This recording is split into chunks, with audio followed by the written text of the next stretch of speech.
सालों के बाद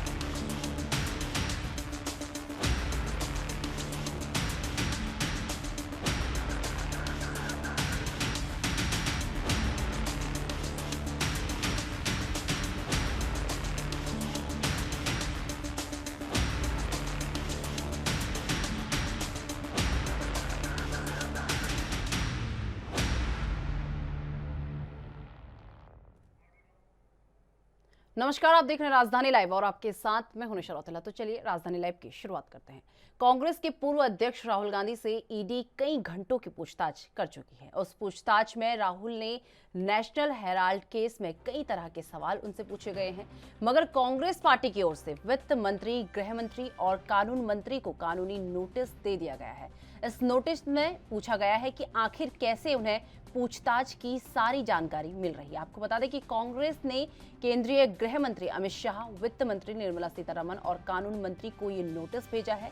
कांग्रेस ने अपने नोटिस में यह आरोप लगाते हुए कहा कि उन्हें राहुल गांधी से हो रही पूछताछ की पूरी जानकारी मिल रही है। अभी तक किसी भी मंत्री ने इस कानूनी नोटिस पर अपनी प्रतिक्रिया नहीं दी है। भाजपा की तरफ से कोई भी आधिकारिक बयान सामने नहीं आया है। वहीं अगर पूछताछ की बात करें तो राहुल गांधी से पहले दिन 8.5 घंटे तक सवाल जवाब हुए थे। अगले दिन 10 घंटे तक पूछताछ चली और आज भी कई घंटों से, माफ कीजिएगा, कल भी कई घंटों से पूछताछ का जो सिलसिला था वो चलता रहा। और एक और कांग्रेस इसे बदले की भावना से की जा रही कार्रवाई बता रही है, तो वहीं भाजपा कांग्रेस पर ही भ्रष्टाचार छिपाने का इल्जाम लगा रही है। बीजेपी नेता तो दिल्ली की सड़कों पर जारी कांग्रेस कार्यकर्ताओं के प्रदर्शन पर भी सवाल खड़े कर रहे हैं। इसके साथ ही 3 दिन की पूछताछ के बाद ईडी ने अब शुक्रवार को राहुल गांधी को दोबारा पेश होने को कहा है।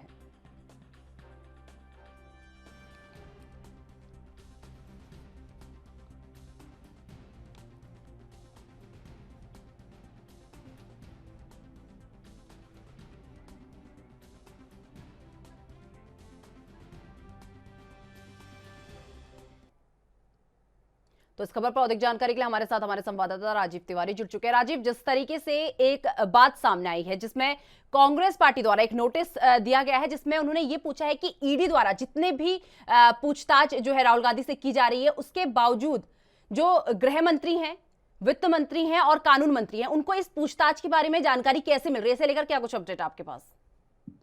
देखिए, बिल्कुल सही कहा आपने। यहाँ पर बात करें जिस तरीके से लगातार पिछले 3 दिनों से लगातार कहीं ना कहीं राहुल गांधी के से ईडी के द्वारा पूछताछ की जा रही थी, मनी लॉन्ड्रिंग को लेकर लगातार कहीं ना कहीं सवाल किए जा रहे थे। वही सवाल जो है वो कहीं ना कहीं बाहर निकलते हुए नजर आए। यानी कि सीधे सीधे कहें तो कांग्रेस पार्टी की तरफ से बिल्कुल आरोप लगाया जा रहा है कि जिस तरीके से गृह मंत्रालय की बात करें या फिर कहें वित्त मंत्री की बात करें या फिर कहें कानून मंत्री की बात करें, जिस तरीके से सवाल जवाब बाहर किए जा रहे हैं मीडिया के अंदर, सवाल जवाब भाजपा की तरफ से आरोप लगाए जा रहे हैं कि राहुल गांधी कॉपरेट नहीं कर रहे हैं, राहुल गांधी डॉक्यूमेंट्स नहीं दिखा रहे हैं, राहुल गांधी ईडी के सवालों का जवाब नहीं दे रहे हैं। तो इन्हीं तमाम सवालों को लेकर कह सकते हैं कांग्रेस पार्टी की तरफ से 3 नोटिस जारी किए गए हैं, जिसके अंदर वित्त मंत्री, कानून मंत्री और कह सकते हैं गृह मंत्री, तीनों को नोटिस दिया जा चुका है। और यही सवाल उठाए जा रहे हैं कि ईडी जो सवाल पूछ रहा है या फिर ईडी के राहुल गांधी के द्वारा जो जवाब दिए जा रहे हैं वो बाहर लीक कैसे होते हुए नजर आ रहे हैं। यानी कि सिर्फ जो कानूनी प्रक्रिया होनी चाहिए थी ईडी के द्वारा या फिर कहे पूछताछ की जो प्रक्रिया होनी चाहिए थी, वो कहीं ना कहीं सवालों की जो कह सकते हैं जो ईडी के द्वारा जो सवाल पूछे जा रहे थे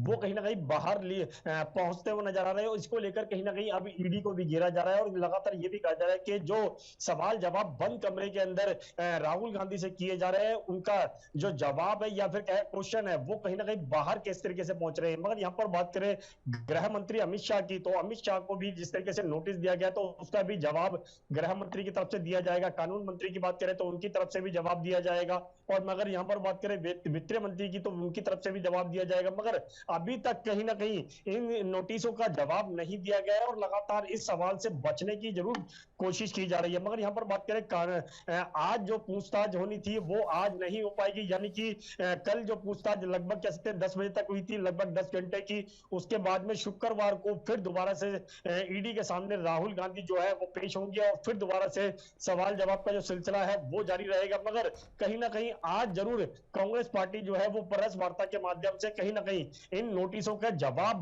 भाजपा से मांगने की जरूर कोशिश करेगी। जी राजीव, जिस तरीके से पूछताछ हो रही है, ईडी द्वारा राहुल गांधी से पूछताछ की जा रही है, तो जो भी पूछताछ हो रही है एक तरीके से लीक यहाँ पर हो रही है, ऐसा कांग्रेस का कहना है, जिसके लिए उन्होंने एक नोटिस भी जारी कर दिया है। तो जो ये नोटिस जारी किया गया है, इसमें कोई रिएक्शन बीजेपी द्वारा आया है? बीजेपी का कोई आधारिक जो बयान है इस नोटिस को लेकर कोई सामने आया है? देखिए बिल्कुल सही कहा आपने। यहाँ पर बात करें भाजपा के, जब भाजपा के जो बड़े नेता थे वो कहीं ना कहीं राहुल गांधी को लेकर हमलावर होते हुए नजर आए। ईडी के द्वारा जो सवाल जवाब पूछे जा रहे थे उसके अंदर स्मृति ईरानी का भी कहीं ना कहीं राहुल गांधी के ऊपर आरोप लगाया गया था कि राहुल गांधी डॉक्यूमेंट्स पेश नहीं कर रहे हैं, राहुल गांधी कहते हैं कानून से बड़े नहीं है, कोई भी होगा उसके ऊपर कानूनी कार्रवाई की जाएगी। मगर तमाम जो सवालों के जवाब थे वो कहीं ना कहीं उलझते हुए नजर आए। यहाँ पर बात करें राहुल गांधी की तरफ से भी और यहाँ तक कि कांग्रेस के तमाम जो नेताओं की तरफ से यही सवाल किए जा रहे हैं कि भाजपा के पास जो सवाल ईडी कर रहा था राहुल गांधी से, उनके क्वेश्चन आंसर जो है वो बाहर कैसे पहुंचते नजर आ रहे हैं। उन्हीं को लेकर लगातार भाजपा भी कहीं ना कहीं राहुल गांधी और कांग्रेस पार्टी को घेरने की कोशिश की जा रही थी। और कल जिस तरीके से प्रदर्शन देखने को मिला कांग्रेस कार्यालय के बाहर भी, कांग्रेस कार्यकर्ताओं ने इन सवालों को लेकर कहीं ना कहीं आरोप भी लगाए कि भाजपा को ईडी के सवालों का जवाब जो है वो कैसे मिल रहा है। ये जानी कि सारी प्रक्रिया जो थी वो कहीं ना कहीं सोची समझी साजिश के तहत की जा रही है। और जो ईडी सवाल पूछ रहा है उसके जो जवाब है जो राहुल गांधी दे रहे हैं वो बाहर किस तरीके से पहुंच रहे हैं। तो तमाम जो सवालों के जवाब है वो कहीं ना कहीं भाजपा को देने चाहिए थे। मगर जिस तरीके से राहुल गांधी के जब नोटिस पहुंचे, यानी कि कांग्रेस पार्टी के जो नोटिस पहुंचे हैं तीनों ही विभागों को, तो वो कहीं ना कहीं अब भाजपा की तरफ से कोई भी जवाब नहीं मिलता हुआ नजर आ रहा है, क्योंकि भाजपा खुद अपने ही जाल में फंसती हुई नजर आ रही है। और जो जिस तरीके से कहा जा रहा था कि केंद्र सरकार के इशारे पर ईडी जो है वो काम कर रहा है और लगातार कहीं ना कहीं आरोप लगाए जा रहे हैं और गलत आरोप लगाए जा रहे हैं, जो इस तरीके के जो मनी लॉन्ड्रिंग का जो केस बताया जा रहा था वो भी कहीं ना कहीं कैसे झूठ का पुलिंदा बताया जा रहा था। मगर तमाम जो सवालों के बीच में कहीं ना कहीं राहुल गांधी से डॉक्यूमेंट्स मांगे जा रहे थे, डॉक्यूमेंट्स वो जो थे वो पूरे नहीं पेश कर पा रहे थे। तमाम जो सवालों के जवाब जो थे वो कहीं ना कहीं राहुल गांधी अपने जवाबों को बदलते हुए नजर आ रहे थे। इन सवालों की जो गुत्थी थी वो कहीं ना कहीं भाजपा के पास पहुंचती हुई नजर आई और इसी को लेकर बाहर भाजपा के जो बड़े नेता थे वो कहीं ना कहीं हमलावर थे। मगर कहीं ना कहीं अब भाजपा की तरफ से देखना होगा इन तीनों ही नोटिसों का क्या जवाब दिया जाएगा, या फिर मीडिया के अंदर आके इस तरीके का जवाब दिए जाएंगे, या फिर जो नोटिस का जो जवाब है वो किस तरीके से दिया जाएगा। मगर कहीं ना कहीं गृह मंत्री की बात करें तो अमित शाह की, तो वो उनकी तरफ से किस तरीके से जवाब दिया जाएगा ये देखना होगा। कानून मंत्री की बात करें तो कानून मंत्री किस तरीके से जवाब देते हैं, वित्त मंत्री की बात करें तो वो किस तरीके से जवाब देते हैं। मगर कहीं ना कहीं आज सारे दिन कहीं ना कहीं इसी को लेकर कांग्रेस पार्टी जो है वो भाजपा को घेरने की कोशिश करेगी और इसी मुद्दे को लेकर हमलावर रहने की कोशिश की जाएगी। जी राजीव, जिस तरीके से अगर बात कीजिए नेशनल हेराल्ड मामले की, तो जिस तरीके से लगातार हम देख रहे हैं कि 3 दिन से कांग्रेस का जो धरना प्रदर्शन है वो जारी है, तो इसी कड़ी में क्या आज भी दिल्ली में कहीं पर ये धरना प्रदर्शन देखने को मिला है? देखिए बिल्कुल सही कहा आपने। यहाँ पर बात करें नेशनल हेराल्ड का केस की, तो लगातार जिस तरीके से ईडी के द्वारा पूछताछ की जा रही थी 3 दिनों से लगातार यही पूछताछ थी और प्रदर्शन भी देखने को मिल रहा था। लगातार कहीं ना कहीं कल कांग्रेस कार्यालय के बाहर कांग्रेस कार्यकर्ताओं ने ट्रैक्टर भी ट्रक भी जो टायर थे वो जलाए थे और लगातार कहीं ना कहीं हिंसा को जो प्रदर्शन था वो बदलता हुआ नजर आया। लगातार कांग्रेस कार्यालय के बाहर प्रदर्शन भी किया जा रहा था जिसके द्वारा दिल्ली पुलिस के द्वारा परमिशन नहीं ली गई थी। तमाम जो कार्य थे वो किए गए दिल्ली पुलिस के द्वारा। लगभग 800 जो कार्यकर्ता थे उनको अरेस्ट भी किया गया। मगर आज की बात करें तो आज जिस तरीके से कांग्रेस पार्टी की तरफ से सवाल उठाए गए हैं और लगातार ये भी कहा जा रहा है कि जो पूछताछ का सिलसिला था जो गोपनीय होना चाहिए था उसके जो वो गोपनीय क्यों नहीं रहा, और लगातार ईडी के सवालों के जवाब जो थे राहुल गांधी की जो तरफ से दिए जा रहे थे वो कहीं ना कहीं बाहर क्यों लीक होते हुए नजर आए। तो कहीं ना कहीं ईडी को लेकर भी इसको कटघरे के अंदर खरीदने की कोशिश की जाएगी। और आज जो प्रदर्शन की बात करें तो आज प्रदर्शन शायद देखने को मिल सकता है, मगर अभी तक कांग्रेस पार्टी की तरफ से स्पष्ट नहीं है। मगर इतना जरूर स्पष्ट है कि तीनों ही नोटिसों को लेकर भाजपा को और केंद्र सरकार को घेरने की जरूर कोशिश की जाएगी। मगर देखना होगा तीनों ही मंत्रालय की तरफ से क्या राहुल गांधी के नोटिस का जवाब दिया जाएगा या फिर क्या कांग्रेस पार्टी के नोटिस का जवाब दिया जाएगा या नहीं दिया जाएगा। मगर भाजपा की तरफ से जरूर अभी चुप्पी जारी साधी गई है। जी राजीव, जिस तरीके से अगर बात की जाए पूछताछ की, तो चौथे दौरे की जो पूछताछ है वो शुक्रवार को होनी है, तो इसे लेकर क्या कुछ अहम रह सकता है? इसमें क्या क्या जो सवाल है ईडी द्वारा पूछे जा सकते हैं? देखिए बिल्कुल सही कहा आपने। यहाँ पर बात करें 3 दिन की जो पूछताछ हुई है उसके बाद में राहुल गांधी को एक दिन का ब्रेक जरूर मिला है, और लगातार ये भी कहा गया कि शुक्रवार को दोबारा से ईडी के सामने से राहुल गांधी पेश होंगे। मगर सवालों का सिलसिला जो था वो कहीं ना कहीं वही चीज देखने को मिली जो लगातार कहीं ना कहीं पिछले 3 दिनों के अंदर देखने को मिला था। राहुल गांधी लगातार अपने बयानों को बदलते हुए नजर आए, और लगातार जो उनसे डॉक्यूमेंट्स मांगे जा रहे थे वो पूरे नहीं पेश कर पा रहे थे। और बार बार जब लंच ब्रेक दिया जाता था, यानी कि 2-3 घंटे के बाद की जो पूछताछ होती थी उसके बाद में वो अपने घर जाते थे, सोनिया गांधी से मिलते थे, और लगातार कहीं ना कहीं जो सवाल जवाब का जो प्रक्रिया था वो उनको बताते थे। प्रियंका वाड्रा को भी बताया जा रहा था, और लगातार फिर उसके बाद में जब दोबारा से ईडी के समक्ष पेश होते थे फिर उसी तरीके से जवाब दिए जाते थे, गुमराह करके जवाब दिए जाते थे, और जिसके द्वारा कहीं ना कहीं ईडी जो था वो संतुष्ट होता हुआ नजर नहीं आया। मगर जब शुक्रवार को दोबारा से, यानी कि अब कल जब राहुल गांधी दोबारा से पेश होंगे तो किस तरीके से जवाब होंगे ये जरूर देखना होगा। मगर जब तक ईडी के सवालों के जवाब जो है स्पष्ट तौर पर नहीं मिलते नजर आएंगे तो शायद इसी तरीके की प्रक्रिया जो है वो जारी रहेगी। मगर देखना होगा राहुल गांधी कब तक अपने सवालों को आंसर जो है वो कहीं ना कहीं बदलते हुए नजर आएंगे, क्योंकि बार बार यही देखने को मिल रहा था कि राहुल गांधी जो है वो स्पष्ट जवाब नहीं दे रहे हैं और कहीं ना कहीं सवालों से बचने की कोशिश कर रहे हैं। मगर देखना होगा कि शुक्रवार को क्या सवालों के जवाब से राहुल गांधी बचने की कोशिश करेंगे, या फिर जो डॉक्यूमेंट्स उनसे मांगे जा रहे हैं क्या वो पूरे कर पाएंगे, और जिनको ये कहा जा रहा है कि पूरे डॉक्यूमेंट्स नहीं है क्या वो डॉक्यूमेंट जो है वो पूरे दिए जाएंगे। ये तमाम सवालों के जवाब जो है वो शुक्रवार को ही मिल पाएंगे। जी राजीव, जिस तरीके से अगर बात की जाए दिल्ली पुलिस की, तो दिल्ली पुलिस लगातार जो है कांग्रेस कार्यकर्ताओं को कार्यकर्ता चाहे वो महिला हो सबको घसीटते हुए बसों में बैठा रही है, उन्हें उन्हें हिरासत में ले रही है, तो ये कहां तक उचित है? देखिए बिल्कुल सही कहा आपने। यहाँ पर बात करें कांग्रेस कार्यकर्ताओं की तो जरूर उनको प्रदर्शन करने की अनुमति नहीं दी गई थी ईडी के द्वारा भी, ईडी कार्यालय के बाहर भी उनको प्रदर्शन करने की अनुमति नहीं थी। कांग्रेस कार्यालय के बाहर भी बात करें वहां भी प्रदर्शन करने की अनुमति नहीं थी। मगर यहाँ पर जिस तरीके से कांग्रेस के तमाम कार्यकर्ताओं ने राहुल गांधी की जो ईडी के समक्ष पेशी थी उसको लेकर कहीं ना कहीं सड़कों पर घेराव करने की कोशिश की, और यहाँ तक कि दिल्ली पुलिस के द्वारा जो कांग्रेस कार्यालय से लेकर ईडी कार्यालय तक वहां पर धारा 144 लगाई गई थी। लगातार ये भी कोशिश की जा रही थी कि कोई भी कांग्रेस कार्यकर्ता आएगा या फिर प्रदर्शन करने की कोशिश करेगा उसको अरेस्ट किया जाएगा, और यही चीज कल सारे दिन भी देखने को मिली। मगर कांग्रेस कार्यकर्ताओं ने कांग्रेस के मुख्यालय के बाहर ही बैठना उचित समझा, और क्योंकि जिस तरीके से दिल्ली पुलिस उनको अरेस्ट कर रही थी तो कांग्रेस कार्यालय के बाहर बैठकर उन्होंने प्रदर्शन किया, नारेबाजी की, और यहाँ तक कि केंद्र सरकार को घेरने की कोशिश की, टायर भी जलाए गए। मगर कहीं ना कहीं ये जो प्रदर्शन था वो कहीं ना कहीं अब हिंसक होता हुआ नजर आया, क्योंकि जिस तरीके से कांग्रेस कार्यालय के बाहर जिस तरीके से टायरों को जलाया गया तो उससे तो साफ जाहिर था कहीं ना कहीं हिंसा में बदलता हुआ सत्याग्रह जो था वो नजर आ रहा था। मगर दिल्ली पुलिस की तरफ से भी कहीं ना कहीं सख्ती बरती गई, लगातार 800 लोगों का अरेस्ट भी किया गया, उनके ऊपर कार्रवाई भी की जाएगी।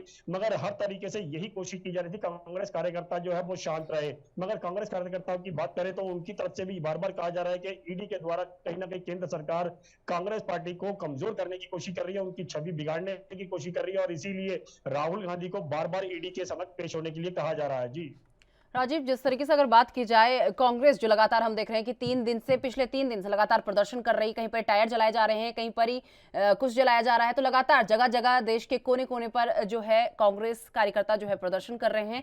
तो ये जो प्रदर्शन किया जा रहा है इससे कहा जा सकता है कि जो पूछताछ है इसमें बाधा डालने का काम किया जा रहा है? देखिए बिल्कुल इस तरीके से कहा जा सकता है, क्योंकि भाजपा की तरफ से ये तमाम आरोप पहले ही लगाए जा चुके हैं कि कांग्रेस की राहुल गांधी के जो पूर्व अध्यक्ष है उनसे पूछताछ की जा रही है, तो कांग्रेस कार्यकर्ता प्रदर्शन क्यों कर रहे हैं, और ये सिर्फ बाधा डालने के लिए कोशिश की जा रही है ताकि राहुल गांधी से पूछताछ नहीं हो सके। इस तरीके के तमाम जो सवाल थे वो कहीं ना कहीं भाजपा की तरफ से पहले ही लगाए जा चुके हैं। मगर यहाँ पर कांग्रेस की बात करें तो कांग्रेस की तरफ से भी बड़े सवालों का बौछार की गई है, यहाँ तक कि ये भी कहा जा रहा है कि जो पूछताछ का सिलसिला है वो बाहर कैसे पहुंचता हुआ नजर आ रहा है। इन तमाम सवालों के जवाब जो है वो भाजपा को भी देने होंगे, मगर भाजपा की तरफ से अभी तक कोई जवाब नहीं दिए गए हैं। मगर कहीं ना कहीं कांग्रेस कार्यकर्ताओं की बात करें, बड़े नेताओं की बात करें, या फिर सीएम की बात करें, जिस तरीके से राजस्थान के सीएम आए थे अशोक गहलोत, उन्होंने भी कहा था कि ईडी का इस्तेमाल किया जा रहा है, कि जांच एजेंसियों का इस्तेमाल किया जा रहा है, और कांग्रेस पार्टी को कमजोर करने के लिए इस तरीके से कोशिश की जा रही है। मगर कांग्रेस पार्टी के इसके तरीके से जो पूछताछ के बाद में कहीं ना कहीं जो विपक्षी दल है उनको भी कहीं ना कहीं डर लगता नजर आ रहा है, क्योंकि जिस तरीके से बड़ी नेशनल पार्टी को कहीं ना कहीं राहुल गांधी को जब पूछताछ के लिए बुलाया जा सकता है तो कहीं ना कहीं और छोटी जो पार्टी है या फिर कहीं जो विपक्षी और पार्टी है उनको भी कहीं ना कहीं इस तरीके के कटघरे के अंदर केंद्र सरकार घेर सकती है। तमाम जो सवाल है वो कहीं ना कहीं अब उलझते हुए नजर आ रहे हैं। मगर देखना होगा केंद्र सरकार की तरफ से जिस तरीके से कह सकते हैं आरोप लगाए जा रहे थे कि राहुल गांधी सहयोग नहीं कर रहे हैं, क्या वाकई में ही सहयोग नहीं कर रहे हैं? इस सवालों के जवाब तो कहीं ना कहीं शुक्रवार को ही मिल पाएंगे। मगर कांग्रेस कार्यकर्ता जी की बात करें तो कांग्रेस कार्यकर्ता जो है वो लगातार भाजपा को लेकर घेरती हुई नजर आ रही है। लगातार ये कहा जा रहा है कि फर्जी केसों के इस्तेमाल किए जा रहे हैं और फर्जी केसों के इस्तेमाल के लेकर जांच एजेंसियों को कहीं ना कहीं अपने इशारे पर नचाया जा रहा है। जी। तो चलिए, बहुत बहुत धन्यवाद राजीव हमारे साथ जुड़ने के लिए और ये तमाम जानकारी हमारे साथ साझा करने के लिए। तो आपको बता दें कि धर्मशाला में आज प्रधानमंत्री नरेंद्र मोदी का रोड शो होने वाला है और 15 दिन में दूसरी बार प्रधानमंत्री हिमाचल आ रहे हैं। प्रधानमंत्री ने इससे पहले शिमला में 31 मई को गरीब कल्याण सम्मेलन की अध्यक्षता की थी। आपको बता दें कि मुख्य सचिवों के राष्ट्रीय सम्मेलन में भाग लेने के लिए देश के प्रधानमंत्री नरेंद्र मोदी अपने 2 दिवसीय दौरे पर आज धर्मशाला पहुंचेंगे और प्रधानमंत्री नरेंद्र मोदी अब से कुछ ही देर में यानी कि 10 बजे तक धर्मशाला पहुंच सकते हैं। उसके बाद प्रधानमंत्री नरेंद्र मोदी कचेरी चौक से धर्मशाला स्टेडियम तक एक रोड शो भी करेंगे। इसको देखते हुए एसपीजी व पुलिस प्रशासन ने सुरक्षा के पुख्ता इंतजाम किए हैं। सड़क के दोनों तरफ एसपीजी व पुलिस द्वारा बैरिकेडिंग भी की गई है और ताकि सुरक्षा व्यवस्था में किसी भी तरह की कोई चूक ना रह जाए। आपको बता दें कि प्रधानमंत्री मोदी ने इस रोड शो में हजारों की संख्या में भाजपा कार्यकर्ता जो है हिस्सा लेंगे और इसको देखते हुए भी अतिरिक्त पुलिस बल की तैनाती कर दी गई है। पीएम मोदी के रोड शो के दौरान पुलिस द्वारा ट्रैफिक को भी डाइवर्ट किया जाएगा। आपको बता दें कि पठानकोट की ओर से जाने वाली गाड़ियों को वाया चूड़ी जाना होगा और वहीं कांगड़ा की ओर से आने वाले वाहनों को वाया शीला होकर धर्मशाला पहुंचना होगा। और इसी के साथ सैको मार्ग को वाहनों की आवाजाही के लिए पूर्ण रूप से बंद रखा जाएगा। जैसे ही प्रधानमंत्री नरेंद्र मोदी का रोड शो खत्म हो जाएगा, ट्रैफिक व्यवस्था को सुचारू कर दिया जाएगा।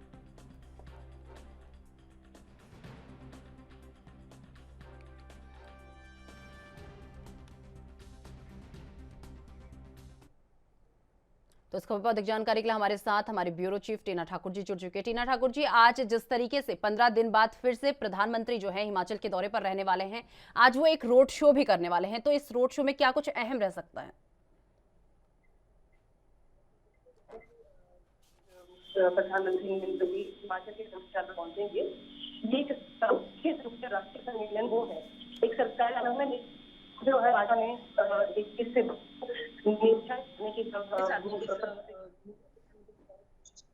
आज जो है प्रधानमंत्री थोड़ी देर बाद 10 बजे धर्मशाला पहुंचेंगे।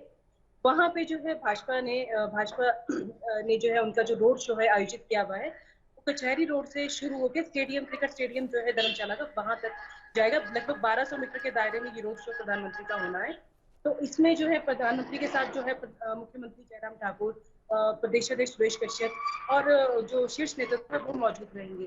तो इस जो दौरा है ये प्रधानमंत्री का, ये 2 दिन का रहने वाला है। कल भी प्रधानमंत्री यही मुख्य सचिवों का जो राष्ट्रीय सम्मेलन है, मैं आपको बता दूं कि जो राष्ट्रीय सम्मेलन जो होने जा रहा है मुख्य सचिवों का, 36 जो है केंद्र शासित प्रदेश और राज्य जो भी है, 36 उनके जो मुख्य सचिव है वो भाग लेंगे और उसके अलावा जो है 206 जो केंद्रीय अधिकारी है वो भी इस मुख्य जो ये राष्ट्रीय सम्मेलन है इसको शिरकत करने जा रहे हैं। टीना जी, जिस तरीके से आज रोड शो होने वाला है और उसे लेकर कई जगहों पर जो यातायात व्यवस्था उसे बाधित किया गया है, तो किन किन जगहों पर ये यातायात व्यवस्था बाधित की गई है? देखिए, जिस तरह से जो पठानकोट से आने वाली जो गाड़ियां हैं या फिर धर्मशाला मुख्य जो शहर है उसमें जो प्रवेश करने वाली गाड़ियां, उनको प्रवेश फिलहाल रोका गया है। उनका जो डाइवर्ट किया गया है रूट, और जो सको मार्ग है जो बिल्कुल धर्मशाला के साथ लगता है, उसमें जो है जो ट्रैफिक है वो बिल्कुल अभी अवरुद्ध कर दिया गया है। जितनी देर प्रधानमंत्री का जो काफिला है वो यहाँ पे रहेगा और रोड शो उनका होगा, उतनी देर जो है जो ट्रैफिक जो है सिस्टम वहाँ पे उसको वो बाधित रहेगा। और क्योंकि बड़ा ये शो है और धर्मशाला शहर की अगर हम बात करें थोड़ा सा कंजेस्टेड है, इसको लेके जो है पहले ही एसपीजी काफी सतर्क रही है और काफी वहाँ पे सर्च अभियान चलाए हैं। जो रोड शो के साथ घर लगते हैं या ऑफिस से कार्यालय है, उनकी सख्ती से सघन जो है तलाशी ली गई है। उनकी जो पानी की टंकियां है वो तक चेक कर दी है। तो इसमें अगर हम बताएं तो ये जो ये रोड ये जो ट्रैफिक जो व्यवस्था है वो कुछ देर के लिए बाधित रहेगी। सुबह जब 10 बजे प्रधानमंत्री पहुंचेंगे उससे पहले 1-1.5 घंटा पहले से ही जो ट्रैफिक है वो रोक दिया जाएगा। हालांकि जो रूट जो डाइवर्ट किए गए हैं पठानकोट की तरफ से आने वाली गाड़ियों के या धर्मशाला की तरफ जो अंदर शहर की तरफ जाने वाली जो गाड़ियां हैं वो पिछले शाम से ही वो डाइवर्ट कर दिए गए हैं रूट। और जो प्रवेश द्वार है वहाँ हर एक चप्पे चप्पे पे जो है सुरक्षा व्यवस्था मजबूत रखी गई है, पुलिस के जवान तैनात हैं और वो बिना किसी चेकिंग के जो सघन एक तलाशी अभियान वो चला रहे हैं, उसके अलावा उसके बिना किसी भी गाड़ी को धर्मशाला शहर के अंदर प्रवेश नहीं दिया जा रहा है। टीना जी, जिस तरीके से विधानसभा चुनाव जो है काफी नजदीक है, इस साल के अंत में विधानसभा चुनाव हो जाएंगे, तो उसे लेकर इस रोड शो को कितना अहम माना जा रहा है? देखिए, क्योंकि एक सरकारी कार्यक्रम था और इसके साथ जिस तरह भाजपा ने इसको रोड शो में भी कन्वर्ट किया है कि रोड शो भी प्रधानमंत्री यहाँ करेंगे, इसको लेकर साफ तौर पे ये कहा जा रहा है क्योंकि एक तो ये एक पहला ऐसा बड़ा सम्मेलन है जो जिसकी अध्यक्षता है या जिसकी जो मेजबानी है वो हिमाचल को मिली है। पहली बार हिमाचल में इतना बड़ा कोई राष्ट्रीय सम्मेलन होने जा रहा है, तो ये पहले ही तय था कि ये जो सम्मेलन है इसके जरिए जो है विधानसभा चुनाव पे भी नजर भाजपा रख रही है। और जो प्रधानमंत्री का जो दौरा है, आप देखेंगे कि 15 इससे पहले जो 31 मई को प्रधानमंत्री शिमला पहुंचे थे, आप देखेंगे कि प्रधानमंत्री लगातार दूसरी बार 15 दिन में दूसरी बार हिमाचल आ रहे हैं। तो कहीं ना कहीं ये जो है विधानसभा चुनावों के ऊपर जो है पूरा ध्यान भाजपा सरकार का है और प्रधानमंत्री का जो दौरा है उसको वो किसी भी तरह छोटा से छोटा जो उसका भाग है उसको भुनाने की कोशिश में है। ये जो दौरा है आज का धर्मशाला का, इसको भी भुनाने की कोशिश में भाजपा की जो सरकार है, यहाँ की सरकार वो है। और उन्होंने जो है रोड शो के लिए बहुत बड़ी तैयारियां की है, अपने कार्यकर्ताओं को, स्थानीय लोगों को कचहरी रोड से जहाँ तक क्रिकेट स्टेडियम है 1200 मीटर के दायरे में हजारों की संख्या में लोग वहाँ पर खड़े होंगे। जो गुलाब के फूल है उनको बरसा कर प्रधानमंत्री का स्वागत किया जाएगा। टिप्टियन है, गोरखा है या हिमाचल की परिधान है, गद्दी समुदाय है, इस तरह के जो पारंपरिक परिधान है उसमें जो लोग खड़े रहेंगे और प्रधानमंत्री का अभिवादन करेंगे। टीना जी, जिस तरीके से देश भर में प्रदर्शन हो रहे हैं, कहीं कांग्रेस आप देख रहे हैं लगातार प्रदर्शन कर रही है, उसी बीच अब हिमाचल में प्रधानमंत्री पहुंचने वाले हैं, धर्मशाला आज वो आने वाले हैं, तो इसे लेकर सुरक्षा के क्या क्या इंतजाम किए गए हैं टीना जी? आपने कहा क्योंकि आज भी कांग्रेस का यहाँ एक बड़ा प्रदर्शन होने जा रहा है, शिमला में वो राजभवन पर प्रदर्शन करेगी और इसके अलावा जो है जिला स्तर पे भी जो राहुल गांधी से ईडी पूछताछ करी उसके ऊपर भी जिला स्तरों पे भी धर्मशाला में भी प्रदर्शन होगा। तो इसको लेके जो है जांच एजेंसियां पहले ही सतर्क है। टिहरी जो सुरक्षा व्यवस्था है वो यहाँ पर लागू की गई है। डीजीपी सुरक्षा व्यवस्था की जो कमान है अपने हाथ में लिया, उसके अलावा जो एसपी है उन्होंने पहले ही यहाँ पर आके कई दिन पहले से वो आकर यहाँ का जो चप्पा चप्पा है वो छान मारा है। तो उसको लेके जो आप देखेंगे प्रधानमंत्री का जो दौरा है उसका जो प्रोटोकॉल रहता है उससे कोई समझौता नहीं किया गया है, उससे बढ़कर ही शिमला हिमाचल में जो है सुरक्षा व्यवस्था की गई है क्योंकि यही वो धर्मशाला है जहाँ आज प्रधानमंत्री पहुंचेंगे, जहां कुछ दिनों पहले वहां की विधानसभा में खालिस्तान के झंडे लगे मिले थे, खाली दीवारों पे लिखा मिला था। तो इस तरह से आप देखेंगे कि एसपीजी है जो यहाँ की हिमाचल पुलिस है थोड़ी सी भी कोताही नहीं बरतना चाहती है। 2300 पुलिस जवान है जो धर्मशाला शहर के अंदर ही जो सुरक्षा व्यवस्था थामे हुए हैं। तो वो और इसके अलावा जो है सीसीटीवी कैमरे की नजर रहेगी, ड्रोन से ये निगरानी की जा रही है कि कहीं पे भी सुरक्षा में थोड़ी सी भी चूक ना हो। तो इसको लेके जो है पहले ही अलर्ट है, सीबीआई की जो सीआईडी है वो अलर्ट पर है और इसके अलावा जो है हिमाचल पुलिस तो पहले ही सुरक्षा व्यवस्था की कमान अपने हाथों में थामे हुए हैं। तो आप देखेंगे कि कोई समझौता कोई प्रोटोकॉल के साथ नहीं किया जाएगा। हालांकि जो रोड शो होगा वो भी प्रोटोकॉल के अंदर ही होगा। बैरिकेड्स इतने मजबूत तरीके से लगाए गए हैं कि लोग उनके बाहर से ही स्वागत कर सकेंगे, कोई अंदर नहीं जा सकेगा, कोई बैरिकेड को तोड़ नहीं पाएगा। तो इस तरह देखेंगे कि प्रधानमंत्री के दौरे को लेकर जो प्रोटोकॉल रहता है उसके अंदर ही ये सब कुछ निर्धारित किया गया है। टीना जी, जिस तरीके से 15 दिन बाद आज फिर से जो प्रधानमंत्री हैं वो हिमाचल आ रहे हैं, धर्मशाला आज वो पहुंचने वाले हैं, तो प्रधानमंत्री आज हिमाचल को क्या क्या जो सौगातें हैं वो दे सकते हैं? फिलहाल तो सौगात तो ऐसा कुछ भी नहीं मिलेगी क्योंकि अभी जब 31 मई को भी प्रधानमंत्री शिमला पहुंचे थे तब भी बड़ी उम्मीदें लोगों ने लगाई थी कि कुछ बड़ी ऐलान हिमाचल के लिए करके जाएंगे। हालांकि भाजपा की जो सत्तारूढ़ सरकार है जयराम ठाकुर वो पहले ही स्पष्ट कर चुके थे कि ये एक सरकारी दौरा है। और आज का भी अगर हम देखें मुख्य सचिवों का सम्मेलन है, इसमें सिर्फ एक रोड शो को अगर हम अभी निकाल देंगे कुछ देर बाद धर्मशाला में होना है, उस रोड शो के अलावा कोई भी प्रधानमंत्री का इंटरेक्शन यहाँ के लोगों से ऐसा कुछ सीधा नहीं होने वाला है जिसमें वो हम ये उम्मीद करें कि वो कुछ बड़ा हिमाचल को देखे जाएंगे। तो ये सीधे तौर पर जो है सिर्फ मुख्य सचिवों का सम्मेलन है। आज रात धर्मशाला के सर्किट हाउस में प्रधानमंत्री का ठहराव होगा। उसके बाद जो कल शाम 5 बजे तक प्रधानमंत्री यहीं रहेंगे और 5 बजे जो है वो दिल्ली के लिए रवाना हो जाएंगे। तो ऐसे में कोई ऐलान या कोई बड़ी उम्मीद अभी फिलहाल हिमाचल नहीं कर रहा है। टीना जी, जिस तरीके से जो प्रधानमंत्री हैं 2 दिवसीय दौरे पर आज हिमाचल पर हैं, तो कल क्या क्या कार्यक्रम उनका रहने वाला है? जी, देखिए कल जो है मुख्य सचिव का जो सम्मेलन है, जो राष्ट्रीय सम्मेलन है, उसी में वो शिरकत करेंगे। उसी में जो देश की जो अलग-अलग विभागों के जो मुख्य सचिव जो यहाँ पर पहुँच रहे हैं, उनके साथ आज भी वो बैठक करेंगे और कल भी 2 दिवसीय ये बैठक है। तो वही वो बैठक करने वाले हैं। हिमाचल के संदर्भ में ऐसा कुछ नहीं है, लेकिन जो शीर्ष नेतृत्व हिमाचल का वो आज भी उनके साथ रहेगा और कल भी उनसे मिलेगा और जो अपने मांग पत्र है, जो वो चाहते हैं कि प्रधानमंत्री के संज्ञान में आए वो चीज़ें, वो लाई जाएँगी। लेकिन इसके अलावा जो है वो जो के बाहर है, मतलब जो उनका जो सरकारी दौरा है उसके अलावा कोई बड़ी चीज नहीं होगी। सिर्फ वो इसी सम्मेलन में शिरकत करने आ रहे हैं। सीधे क्रिकेट स्टेडियम पहुंचेंगे, वहाँ वो बैठक में भाग लेंगे। उसके बाद वो शाम को जो है सर्किट हाउस पहुंचेंगे। कल वो सर्किट हाउस से सीधा क्रिकेट स्टेडियम पहुंचेंगे और पूरा दिन वहीं पर जो है बैठक में भाग लेंगे। उसके बाद वो सीधा दिल्ली के लिए रवाना होंगे।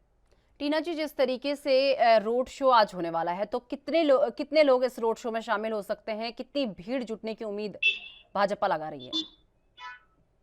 देखिए, प्रधानमंत्री के दौरे को लेकर भाजपा ने शिमला की तरह ही वहां पे भी स्थानीय लोगों को घर घर जाकर न्योता दिया है और आमंत्रित किया है उनको रोड शो में भाग लेने के लिए। तो जो वहाँ के जो स्थानीय एमएलए है विशाल नेहरिया, वो भी इसकी कमान संभालने देते कि उनकी कोशिश है कि हजारों की संख्या में भाजपा कार्यकर्ताओं के अलावा जो स्थानीय लोग हैं उनकी जो संख्या अधिक से अधिक जुटाई जाए। इसके लिए उन्होंने जो तिब्बती समुदाय वहाँ रहने वाला है, गद्दी समुदाय है, गोरखा समुदाय है, जो स्थानीय लोगों के अलावा जो अन्य जो समुदाय है उनके लोगों को बड़ी संख्या में आमंत्रित किया है और पारंपरिक वेशभूषा में आमंत्रित किया है, क्योंकि उनका मानना है कि अगर इस तरह से लोग वहां पे जुटेंगे तो सीधे प्रधानमंत्री से भी अपने आप को रिलेट कर सकेंगे और जो भाजपा है वो उसको ये आने वाले चुनाव में बड़ा इसका फायदा मिलेगा, क्योंकि जो स्थानीय जनता है वो उसको वो जो है भाजपा के साथ अपने आप को जुड़ा महसूस करेगी, क्योंकि उनको बड़े स्तर पर वहां पे आमंत्रित किया गया है। बैरिकेड्स के बाद हजारों की संख्या में लोग जुटेंगे, ये स्पष्ट है। तो चलिए, बहुत बहुत धन्यवाद टीना जी, आप हमारे साथ जुड़ी और ये तमाम जानकारी आपने हमारे साथ साझा की।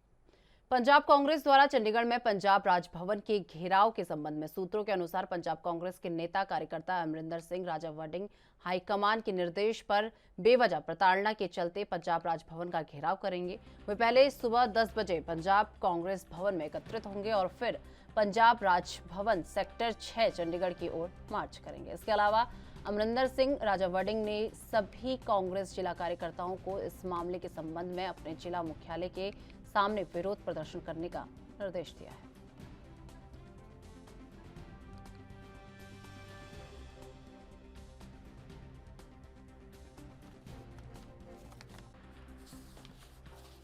तो आपको बता दें कि पंजाब कांग्रेस द्वारा चंडीगढ़ में पंजाब राजभवन के घेराव के संबंध में सूत्रों के अनुसार पंजाब कांग्रेस के नेता कार्यकर्ता अमरिंदर सिंह राजा वडिंग हाईकमान के निर्देश पर बेवजह प्रताड़ना के चलते पंजाब राजभवन का घेराव करेंगे।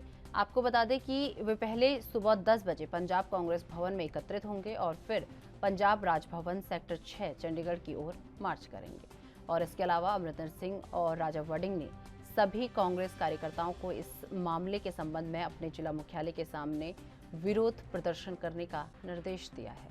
तो आपको बता दें कि आज जो सूत्रों के हवाले से खबर मिल रही है उसमें आपको बता दें कि आज पंजाब कांग्रेस जो है पंजाब राजभवन का घेराव करेगी और 10 बजे सुबह 10 बजे यानी कि अब से कुछ ही देर बाद 10 बजे पंजाब कांग्रेस भवन में सभी कांग्रेस कार्यकर्ता जो हैं एकत्रित होंगे और उसके बाद पंजाब राजभवन सेक्टर 6 चंडीगढ़ की ओर वो मार्च भी करेंगे। तो जिस तरीके से लगातार ईडी द्वारा राहुल गांधी से पूछताछ की जा रही है, तो उसे देखते हुए देश भर में आपको बता दें कि प्रदर्शन हो रहे हैं। कांग्रेस कार्यकर्ताओं के लगातार प्रदर्शन हो रहे हैं, उसी को लेकर आज पंजाब राजभवन का घेराव भी किया जा सकता है।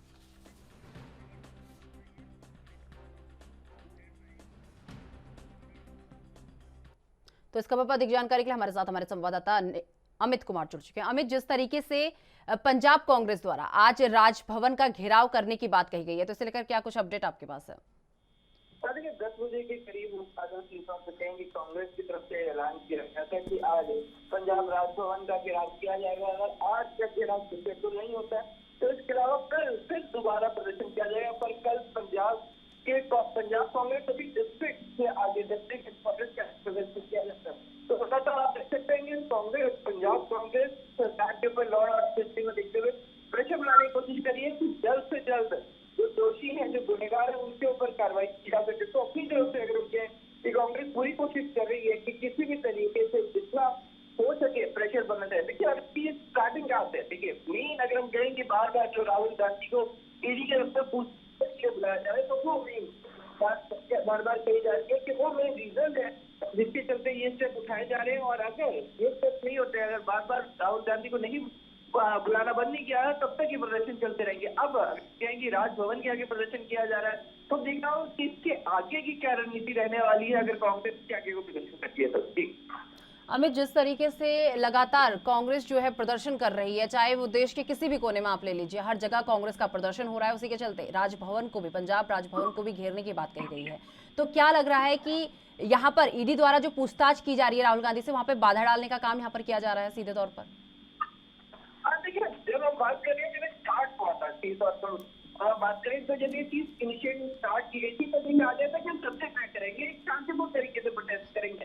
पर अब जैसे जैसे अगर हम कहें कि दिन बीत रहे हैं, दूसरा तीसरा दिन आ रहा है, तो शांतिपूर्ण प्रोटेस्ट धीरे धीरे ज्यादा एग्रेसिव होते जा रहे हैं। अगर हम कहें कि प्रदर्शन की बात कर ले तो कल के प्रदर्शन में कहीं ना कहीं पुलिस से काफी ज्यादा खींचा लगती नजर आई। तो अलग अलग तरीके से अगर हम कहें धीरे धीरे ये प्रेशर सरकार के ऊपर बिल्डअप होता है नजर आ रहा है। पर सवाल ये है कि क्या ईडी का पूछताछ एक पॉलिटिकल प्रेशर स्टंट है या फिर एक्चुअल में ही अगर हम कहें केस से रिलेटेड पूछताछ है। अगर एक्चुअल में केस से रिलेटेड पूछताछ है तो जायज पूछताछ है, क्योंकि तो हक बनता है अगर हम कहें डिपार्टमेंट का ये पूछताछ करें। पर अंदर ये पॉलिटिकल माइलेज लेने की कोशिश की जा रही है या पॉलिटिकल वेंडेटा के तहत ये सारा कदम उठाया जा रहा है, तो ये कहीं ना कहीं सरकारी तंत्र का मिसयूज है। तो दोनों ही पहलू है, दोनों ही पहलू में हर कोई एक विपक्ष और अगर हम कहें कि बस दोनों एक दूसरे के ऊपर इल्जाम लगाते नजर आ रहे हैं।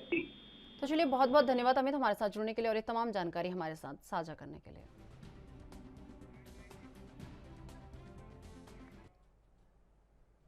महाराष्ट्र सरकार के एक और मंत्री अनिल परब की ईडी के सामने कल पेशी होनी थी, पर अनिल परब ईडी के सामने पेश नहीं हुए। आपको बता दें कि महाराष्ट्र की उद्धव सरकार में परिवहन मंत्री और शिवसेना नेता अनिल परब को ईडी ने समन भेजा था। उन्हें मुंबई में पूछताछ के लिए 15 जून को बुलाया गया था। दरअसल रत्नागिरी के दापोली इलाके में रिजॉर्ट के निर्माण में तटीय विनिमय क्षेत्र के प्रावधानों के कथित उल्लंघन से जुड़े मनी लॉन्ड्रिंग केस में जांच एजेंसी की तरफ से शिवसेना नेता को तलब किया गया था। हाल ही में अनिल परब के खिलाफ ये मामला दर्ज किया है। अनिल परब महाराष्ट्र विधान परिषद में 3 बार से शिवसेना के विधायक हैं। सूबे में विधान परिषद चुनाव के बीच ईडी द्वारा भेजे गए समन को लेकर एक बार फिर सियासी बयानबाजी शुरू हो सकती है। ईडी ने 26 मई को अनिल परब के घर से 2 घरों से करीब 7 जगहों पर सर्च ऑपरेशन किया, साथ ही कुछ करीबी सहयोगियों से भी पूछताछ की थी।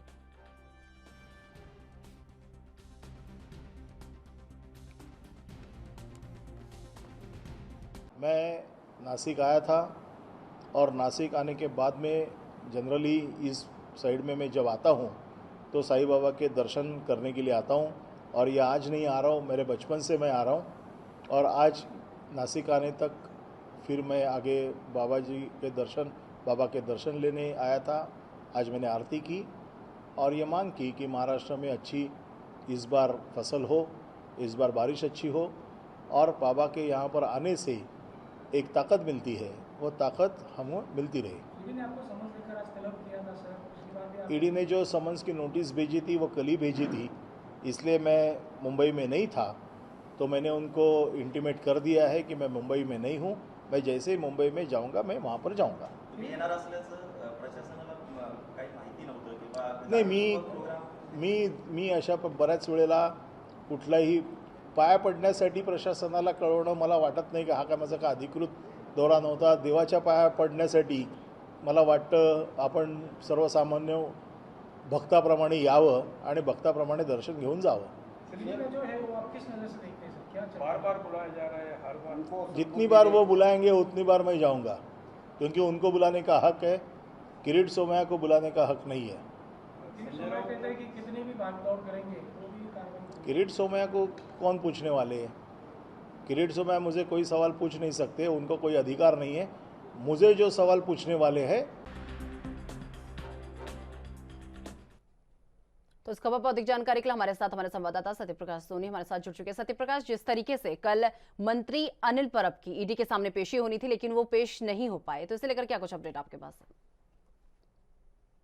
बिल्कुल निशा जी, देखिए पुणे के दापोली में जिस तरह से एक रिसोर्ट बनाया गया, यह रिसोर्ट अनिल परब का है और शिवसेना के अनिल परब परिवहन मंत्री हैं और शिवसेना के नेताओं में, बड़े नेताओं में शुमार होते हैं। खासकर मुख्यमंत्री उद्धव ठाकरे के बेहद नजदीकी माने जाते हैं। इस लिहाज से भाजपा के पूर्व सांसद कृष्ण सोमैया ने ईडी को एक शिकायत दी थी, जिसमें बताया था कि दापोली में जो रिसोर्ट बनाया गया है वह समुद्री जो रेगुलेशन एक्ट होता है उसका उल्लंघन किया है, इस तरह की जानकारी दी थी।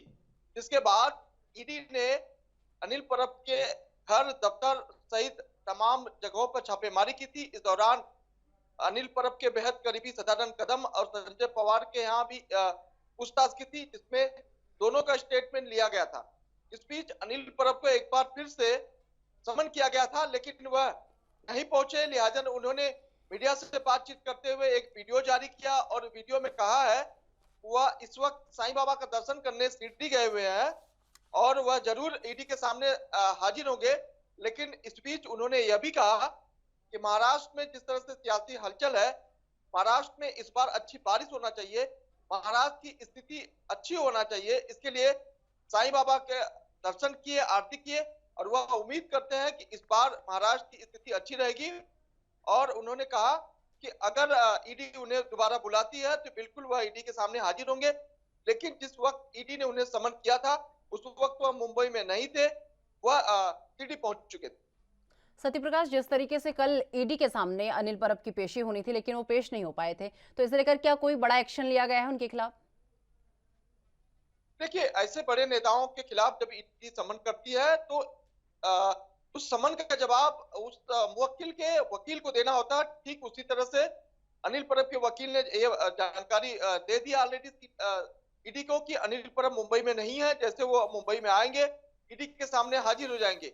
लेकिन यह पहला मौका नहीं है जब ईडी ने अनिल परब को समन किया, बल्कि ये तीसरी बार हुआ है कि अनिल परब को बुलाया गया है और अनिल परब सामने नहीं आए हैं।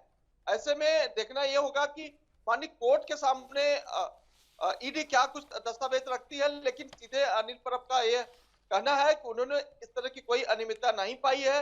जिस रिसोर्ट को लेकर ईडी जांच करना चाहती है उस रिसोर्ट को ऑलरेडी वह 2017 से 2020 के दरमियान 1 करोड़ 10 लाख रुपए में सदानंद कदम को बेच चुके हैं। सदानंद कदम एक केबल ऑपरेटर है, उन्हें वो बेचा गया है। लेकिन ईडी का कहना है कि यह रिसोर्ट बनाने में करीब 6 करोड़ की लागत लगी है।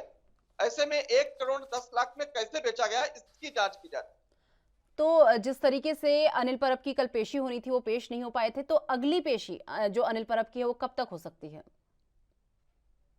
देखिए, जैसे ईडी को यह जानकारी मिलेगी कि अब अनिल परब मुंबई में है, वो एक बार फिर से ईडी जो है उन्हें समन करेगी और पूछताछ के लिए बुलाएगी। हालांकि अनिल परब ने भी ये बात मानी है कि ईडी का समन उनके घर आया था, लेकिन जब वह समन आया था तो वह मुंबई में नहीं थे। सत्यप्रकाश, जिस तरीके से छापेमारी की गई ईडी द्वारा, तो क्या क्या चीजें जो 26 मई को भी उनके घर में छापेमारी की गई है, उनके 2 घरों में छापेमारी की गई है, तो ईडी के हाथ क्या क्या चीजें लगी हैं? बिल्कुल निशा जी, देखिए 26 मई को ईडी ने अनिल परब से जुड़े 7 ठिकानों पर छापेमारी की थी, जिसमें कई गजट्स और तमाम दस्तावेज ईडी के हाथ लगे हैं। इसी आधार पर ईडी वेरिफिकेशन के लिए जानना चाहती है कि जो दस्तावेज उनके हाथ लगे हैं क्या उससे संबंध उनके रिसोर्ट से रखता है या जिस रेगुलेटरी एक्ट की बात ईडी कर रही है उस रेगुलेटरी एक्ट का उल्लंघन अनिल परब ने किया है। इस बात का ईडी को अंदेशा है। लेकिन जिस तरह से बीजेपी के पूर्व सांसद कृष्ण सोमैया ने लगातार एक के बाद एक आरोप लगाया था, उस आरोप के खंडन के लिए भी ईडी चाहती है कि अनिल परब एक बार सामने आए और पूरी मामले की जांच हो जाए, जिससे यह साफ हो जाए कि आखिरकार अनिल परब ने 6 करोड़ से लागत से बने हुए इस रिसोर्ट को महज 1 करोड़ 10 लाख में कैसे बेच दिया और क्यों बेच दिया। तो चलिए, बहुत बहुत धन्यवाद सत्यप्रकाश हमारे साथ जुड़ने के लिए और ये तमाम जानकारी हमारे साथ साझा करने के लिए। तो जिस तरीके से आपको बता दें कि महाराष्ट्र सरकार के एक और मंत्री, आपको बता दें अनिल परब की ईडी के सामने कल पेशी होनी थी, पर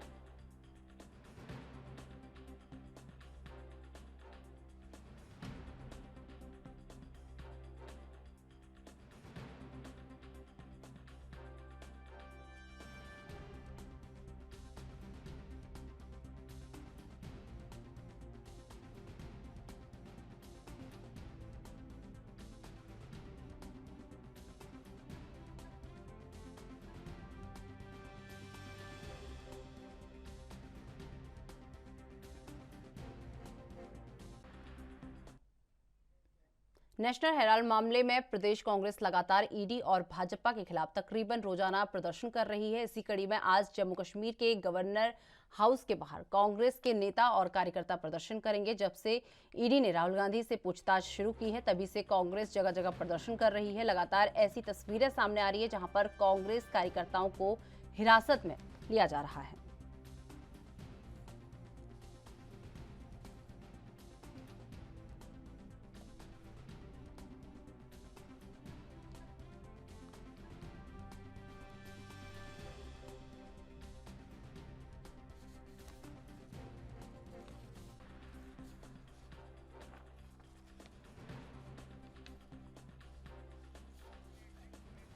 तो आपको बता दें कि नेशनल हेराल्ड मामले में प्रदेश कांग्रेस लगातार ईडी और भाजपा के खिलाफ तकरीबन रोजाना प्रदर्शन कर रही है और इसी कड़ी में आज जम्मू कश्मीर के गवर्नर हाउस के बाहर कांग्रेस के नेता और कार्यकर्ताओं ने प्रदर्शन किया। और जब से ईडी ने राहुल गांधी से पूछताछ शुरू की है, तभी से कांग्रेस जगह जगह पर प्रदर्शन कर रही है। लगातार ऐसी तस्वीरें सामने आ रही है जहां पर कांग्रेस कार्यकर्ताओं को हिरासत में लिया जा रहा है। तो आपको बता दें कि लगातार जो कांग्रेस है वो लगातार प्रदर्शन कर रही है, बड़े स्तर पर कांग्रेस प्रदर्शन कर रही है। देश के कोने कोने से आप देख सकते हैं कि किस तरीके की तस्वीरें आ रही है जहां पर कांग्रेस प्रदर्शन करती हुई दिखाई दे रही है। एक तरीके से ये कहा जा सकता है कि ईडी के पूछताछ पर बाधा डालने का काम कांग्रेस द्वारा किया जा रहा है। तो इसी कड़ी में आपको बता दें कि जम्मू कश्मीर के गवर्नर हाउस में के बाहर कांग्रेस के नेताओं और कार्यकर्ता प्रदर्शन आज कर सकते हैं।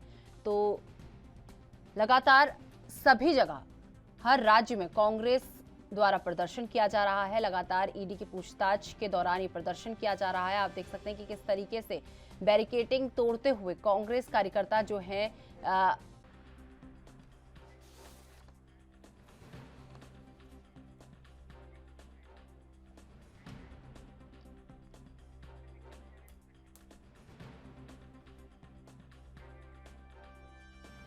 तो इस खबर पर अधिक जानकारी के लिए हमारे साथ हमारे संवाददाता रविंद्र श्रीवास्तव जुड़ चुके हैं। रविंद्र, जिस तरीके से हेराल्ड मामले में पूरे देश भर में कांग्रेस कार्यकर्ता प्रदर्शन कर रहे हैं, तो इसी को लेकर जम्मू कश्मीर में क्या स्थिति बनी हुई है? यहाँ पर भी प्रदेश कांग्रेस जो है लगातार प्रदर्शन कर रही है। जिस दिन राहुल गांधी को पहले दिन ईडी के दफ्तर बुलाया गया था, उस दिन भी कहा जाए प्रदेश कांग्रेस ने प्रदर्शन किया था और जम्मू स्थित जो ईडी ऑफिस है वहां पर प्रदर्शन करने की कोशिश की थी, लेकिन पुलिस बल जो था वो पूरी तरह से वहां पर काफी संख्या में था और जब कांग्रेस के कार्यकर्ता नहीं माने तो फिर उनको गिरफ्तार कर लिया गया। लेकिन पिछले अगर बात करें लगातार 3 दिन से जब से ईडी जो है मनी लॉन्ड्रिंग केस में राहुल गांधी से पूछताछ कर रही है, उसके बाद से लगातार कांग्रेस कहीं ना कहीं प्रदर्शन कर इस मामले को तूल देने की कोशिश जो है वो कर रही है निशा।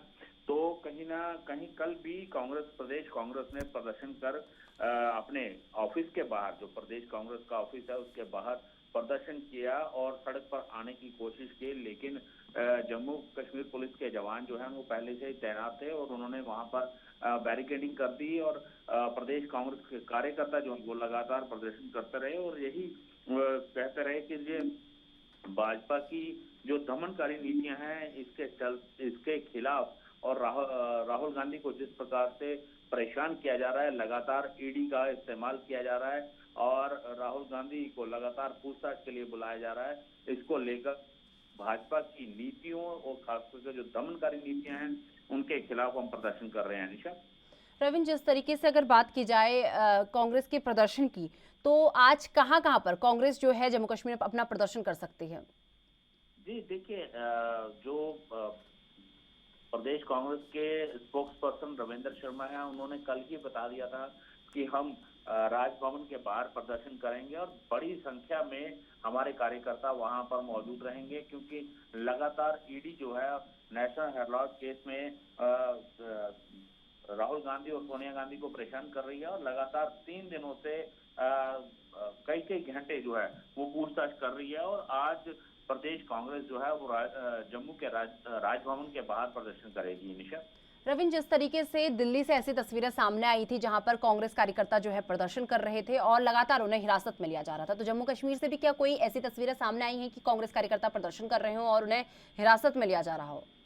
अच्छा, देखिए, मैंने पहले भी बताया कि जब पहले दिन ईडी ने राहुल गांधी को पूछताछ के लिए बुलाया था, उस दिन भी प्रदेश कांग्रेस ने प्रदर्शन किया था और उस दौरान जितने भी कार्यकर्ता हैं कांग्रेस के, उन्होंने ईडी ऑफिस का घेराव करने के लिए मार्च निकाला था। लेकिन उससे पहले ही जम्मू कश्मीर पुलिस के जवानों ने, चाहे वो प्रदेश कांग्रेस के अध्यक्ष गुलाम अहमद मीर हैं, उपाध्यक्ष रमन भल्ला हैं और कई कार्यकर्ता हैं, जितने भी बड़े नेता हैं कांग्रेस के, उन सबको गिरफ्तार कर लिया था और पूरा दिन उनको पुलिस लाइन में रखा और बाद में उनको रिहा कर दिया गया था। लेकिन कहीं ना कहीं लगातार कांग्रेस जो है इस मामले को तूल देती नजर आ रही है। हालांकि कल जब प्रदर्शन किया था तो पत्रकारों ने सवाल भी किया था कि ईडी एक निष्पक्ष जांच एजेंसी है और वो अपना काम कर रही है, तो इस पर उन्होंने कहा कि जो एजेंसीज हैं, जो एजेंसीज हैं, खास करके ईडी हो गई या बाकी की एजेंसी हैं, वो सरकार के इशारे पर काम कर रही हैं और यही वजह है कि राहुल गांधी को बिना वजह परेशान किया जा रहा है और इसी को लेकर हमारा प्रदर्शन है और कल भी हम राजभवन के बाहर प्रदर्शन जो है वो करेंगे। निशा, रविंद्र, जिस तरीके से लगातार प्रदर्शन किए जा रहे हैं तो जम्मू पुलिस द्वारा यहाँ पर क्या क्या सुरक्षा के इंतजाम किए गए हैं? जी देखिए, सुरक्षा के इंतजाम काफी पुख्ता हैं और लगातार इस पर नजर भी बनाई जा रही है जम्मू कश्मीर पुलिस द्वारा। यही वजह है कि भारी संख्या में पुलिस दल लगा दिया जाता है ताकि कांग्रेस के कार्यकर्ता जो हैं आप जो प्रदर्शन है वो सड़कों पर ना उतर सके और इसके लिए पुलिस बल जो है पूरी तरह से, हालांकि जो जम्मू कश्मीर पुलिस का इंटेलिजेंस विंग है वो भी पूरी तरह से मुस्तैद रहता है, हर पल पल की खबर जो है वो अपने अधिकारियों को देता है। तो कहीं ना कहीं देखा जाए तो पुलिस बल पहले से ही मौजूद रहता है और कांग्रेस के कार्यकर्ताओं को उनकी मनमानी करने से रोक देता है। निशा, रविंद्र, जिस तरीके से लगातार प्रदर्शन किए जा रहे हैं तो जम्मू कश्मीर में वो कौन सी बड़ी तस्वीर है या यूं कह सकते हैं प्रदर्शन का वो कौन सी बड़ी चीज है जो सामने देखने को मिली है? निशा, सवाल दोहराएंगे? रविंद्र, जिस तरीके से लगातार प्रदर्शन हो रहे हैं, अगर दिल्ली की बात की जाए वहां पर भी बड़े लेवल पर प्रदर्शन हुए थे, टायर जलाए गए थे, तो इसी कड़ी में जम्मू कश्मीर में ऐसी कौन सी बड़ी तस्वीर है जो जम्मू कश्मीर से सामने आई है इस पूरे प्रदर्शन को लेकर? देखिए, सबसे बड़ी तस्वीर ये निकल के आई है कि बड़ी संख्या में जो कांग्रेस के बड़े नेता हैं उन्होंने जो कांग्रेस मुख्यालय के बाहर का इलाका है, रेजिडेंसी रोड है, उसको जाम करने की कोशिश जो है वो की है और कल भी जो कांग्रेस मुख्यालय ने के बाहर आकर उन्होंने प्रदर्शन किया तो उससे पहले बैरिकेडिंग लगा दी गई, पूरा रोड जो है वो कहीं ना कहीं बंद कर दिया गया पुलिस द्वारा और देखने को ये आ रहा था कि लोग काफी ज्यादा परेशान हो रहे थे कांग्रेस के प्रदर्शन के चलते और लोगों को दूसरा रूट अख्तियार करना पड़ा और कहीं ना कहीं इस भीषण गर्मी के अंदर लोग ज्यादा परेशान रहे। लेकिन कांग्रेस अपनी राजनीतिक रोटियां सेकने में लगी हुई है, लगातार कोशिश कर रही है कि किसी प्रकार से जो ईडी जो है वो लगातार पूछताछ कर रही है उस मामले में राहुल गांधी से पूछताछ ना करे और इसी को लेकर लगातार प्रदर्शन जो है वो किए जा रहे हैं। रविंद्र, जिस तरीके से लगातार प्रदर्शन किए जा रहे हैं तो जम्मू कश्मीर में जो कांग्रेस कार्यकर्ता हैं जो प्रदर्शन कर रहे हैं, तो कब तक इन लोगों का प्रदर्शन यूं ही जारी रहने वाला है? जी देखिए निशा, मैं बताना चाहूंगा कि प्रदर्शन जो है वो अभी आज का दिन जो है वो राजभवन के बाहर प्रदर्शन किया जाएगा, लेकिन जिस प्रकार से राहुल गांधी से पूछताछ हो रही है, दिल्ली के अंदर भी कल जो है वो टायर जलाए गए, हालांकि जो कांग्रेस का मुख्यालय था वहां पर प्रदर्शन हुआ, वहां से पुलिस ने जबरन जो कांग्रेस कार्यकर्ता थे उनको हटाने की कोशिश की और इसी प्रकार जिस प्रकार से लगातार ईडी पूछताछ कर रही है, आज भी अगर पूछताछ करती है तो ये प्रदर्शन जो है वो लंबा खींच सकते हैं और कांग्रेस कार्यकर्ता लगातार सरकार पर आरोप लगाते हुए अपने प्रदर्शन को जारी रख सकते हैं। निशा, तो चलिए, बहुत बहुत धन्यवाद रविंद्र हमारे साथ जुड़ने के लिए और ये तमाम जानकारी हमारे साथ साझा करने के लिए।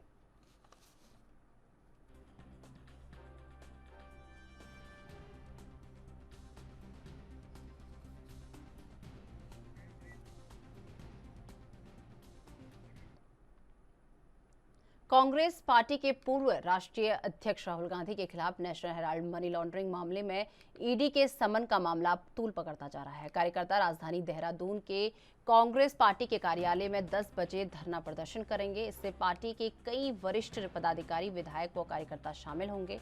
कांग्रेस पार्टी का कहना है कि ईडी ने जिस तरह की कार्रवाई की है इससे साफ है कि ये केंद्र सरकार के इशारे पर की गई है।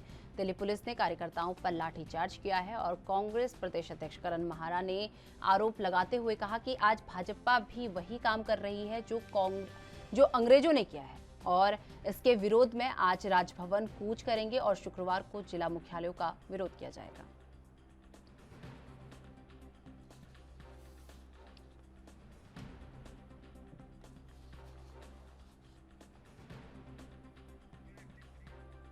तो आपको बता दें कि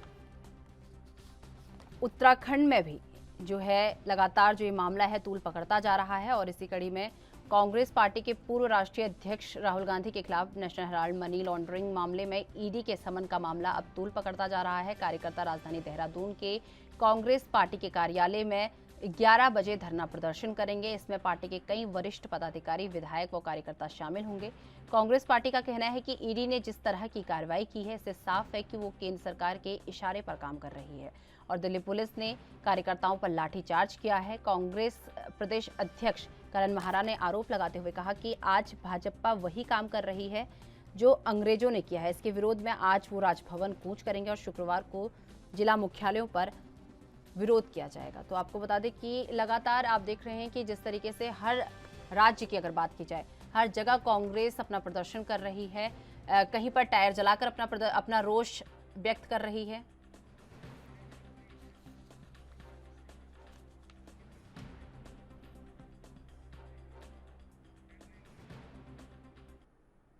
तो इस खबर पर अधिक जानकारी के लिए हमारे साथ हमारे संवाददाता अस्करी जाफरी जुड़ चुके हैं। अस्करी, जिस तरीके से राहुल गांधी से ईडी जो है पूछताछ कर रही है लगातार, तो हर तरफ जो है प्रदर्शन का माहौल बना हुआ है, हर तरफ कांग्रेस जो है प्रदर्शन कर रही है, लेकिन इसे लेकर उत्तराखंड में कैसी स्थिति बनी हुई है? देखिए निशा, अभी पिछले दिनों कांग्रेस ने खुद अपने जो उनके नेता हैं पूर्व राष्ट्रीय अध्यक्ष राहुल गांधी, उनके खिलाफ नेशनल हेराल्ड मनी लॉन्ड्रिंग मामले में जिस तरह से प्रवर्तन निदेशालय ने यानी ईडी ने समन भेजा था और पूछताछ के लिए बुलाया गया था, तो लगातार ये मामला तूल पकड़ता जा रहा है। कांग्रेस ने पूरे कार्यक्रम के तहत तमाम जो राज्य हैं देश भर में, उनमें पूरा एक कार्यक्रम रखा हुआ है अलग अलग जगहों पर। अगर हम बात करें आज देहरादून में, तो देहरादून में आज तमाम जो कांग्रेस के वरिष्ठ नेता है, कांग्रेस प्रदेश अध्यक्ष करण महारा और तमाम जो वरिष्ठ नेता है उनके साथ आज राजभवन कूच करेंगे। लगातार कांग्रेस का कहना है कि मोदी सरकार जो है विपक्ष को डराने का काम कर रहा है और बिल्कुल उस नीति पर चल रहा है जिस नीति पर अंग्रेज चल रहे थे हिंदुस्तानियों के खिलाफ उन दिनों। तो कहीं ना कहीं पूरा जो अस्करी, आप तक हमारी आवाज पहुंच पा रही है? तो जिस तरीके से आपको बता दें कि लगातार नेशनल हेराल्ड मामले में का जो मामला है अब तूल पकड़ता जा रहा है, उसी कड़ी में हर जगह हर राज्य में कांग्रेस बड़े स्तर पर प्रदर्शन कर रही है। तो आपको बता दें कि इसी बीच करण महारा ने भी कई आरोप लगाए हैं और कहा है कि बीजेपी वही काम कर रही है जो अंग्रेजों ने किया है और ईडी द्वारा जो भी कार्रवाई की जा रही है वो केंद्र के इशारे पर की जा रही है। तो ये तमाम आरोप करण महारा द्वारा लगाए जा रहे हैं। तो लगातार यूँ कह सकते हैं कि जो ये ईडी से पूछताछ, ईडी जो राहुल गांधी से पूछताछ कर रही है, इसका मामला लगातार जो है तूल पकड़ता जा रहा है और कांग्रेस पार्टी के पूर्व राष्ट्रीय अध्यक्ष राहुल गांधी के खिलाफ नेशनल हेराल्ड मनी लॉन्ड्रिंग मामले में ईडी के समन का मामला अब तूल पकड़ता जा रहा है। कार्यकर्ता राजधानी देहरादून के कांग्रेस पार्टी के कार्यालय में 11 बजे धरना प्रदर्शन करेंगे। इसमें पार्टी के कई वरिष्ठ पदाधिकारी, विधायक व कार्यकर्ता शामिल होंगे। कांग्रेस पार्टी का कहना है कि ईडी ने जिस तरह से कार्रवाई की है इससे साफ है कि केंद्र सरकार के इशारे पर यह कार्रवाई की गई है। दिल्ली पुलिस ने कार्यकर्ताओं पर लाठीचार्ज किया।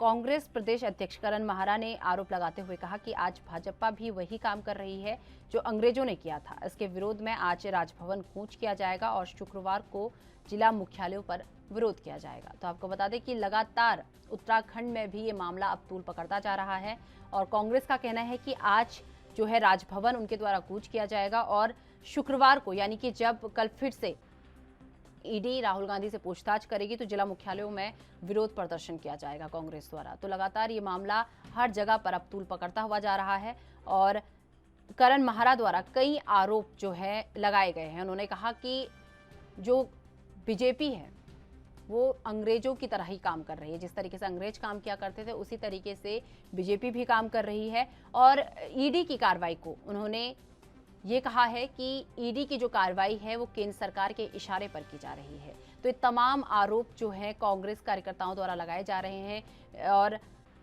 आपको बता दें कि ये जो मामला है अब थमने का नाम नहीं ले रहा। लगातार जितने दिन ईडी की पूछताछ राहुल गांधी से होगी उतने दिन तक लगातार ये मामला जो है तूल पकड़ता जाएगा। तो लगातार अस्करी जाफरी हमारे साथ हमारे संवाददाता बने हुए हैं। अस्करी, जिस तरीके से कांग्रेस जो है जो प्रदर्शन कर रही है उसे लेकर उत्तराखंड पुलिस के क्या क्या सुरक्षा के इंतजाम उत्तराखंड पुलिस द्वारा किए गए हैं?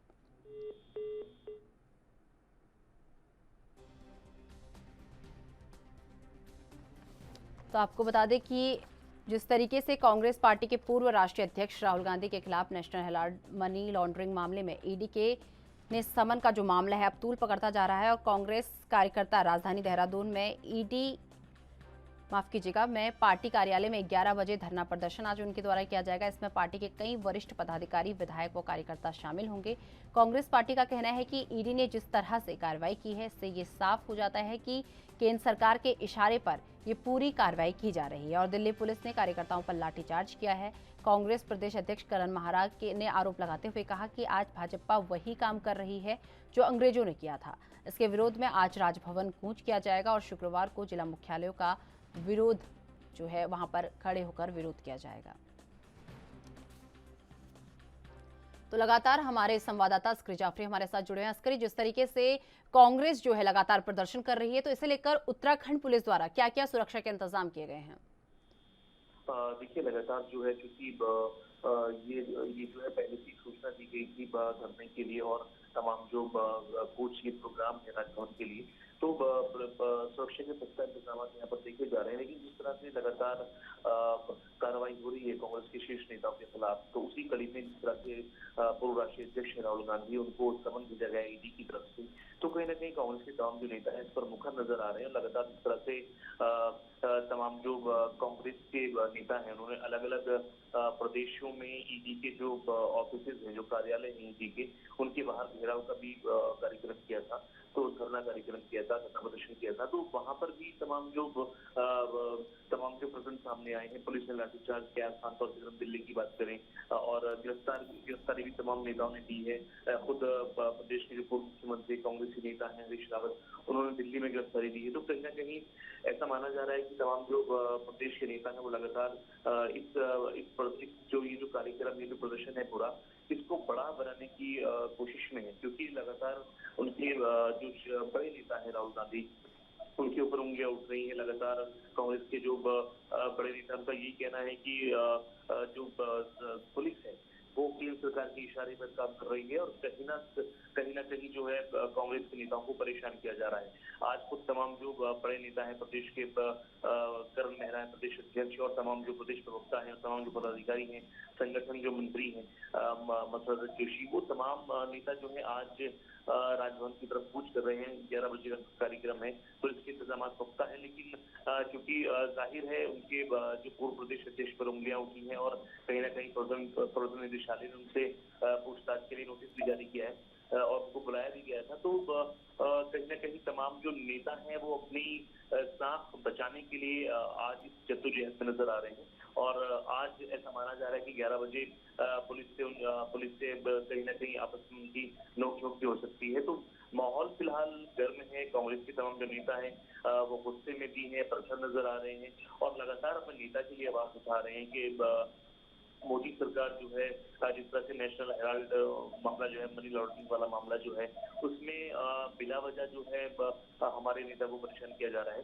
तो इस तरह की तमाम जो सूचनाएं, तमाम जो जानकारियां हैं वो मिल रही हैं। आज एक बड़ा इनका कार्यक्रम है, आज कूच कार्यक्रम है राजभवन देहरादून के लिए। तो ऐसा माना जा रहा है कि तमाम जो नेता हैं उसमें शिरकत करेंगे। अगर हम बात करें जो संगठन में मंत्री हैं, विजय सारस्वत हैं और तमाम नेता हैं, वो सब इसमें शिरकत करने जा रहे हैं। तो लेकिन इन तमाम जो कार्यक्रम है, चाहे वो धरना प्रदर्शन कार्यक्रम हो, चाहे वो कुछ कार्यक्रम हो, इनका असर क्या पड़ता है प्रदेश सरकार पर, क्या असर पड़ता है केंद्र सरकार पर, ये देखना देखने वाली बात होगी, लेकिन लगातार कांग्रेस जद्दोजहद करती जरूर नजर आ रही है। निशा, तो चलिए बहुत बहुत धन्यवाद अस्करी हमारे साथ जुड़ने के लिए और ये तमाम जानकारी हमारे साथ साझा करने के लिए। तो चलिए मेरे साथ राजधानी लाइव में बस इतना ही। देश दुनिया की तमाम बड़ी खबरों के लिए देखते रहिए ANB न्यूज़। नमस्कार।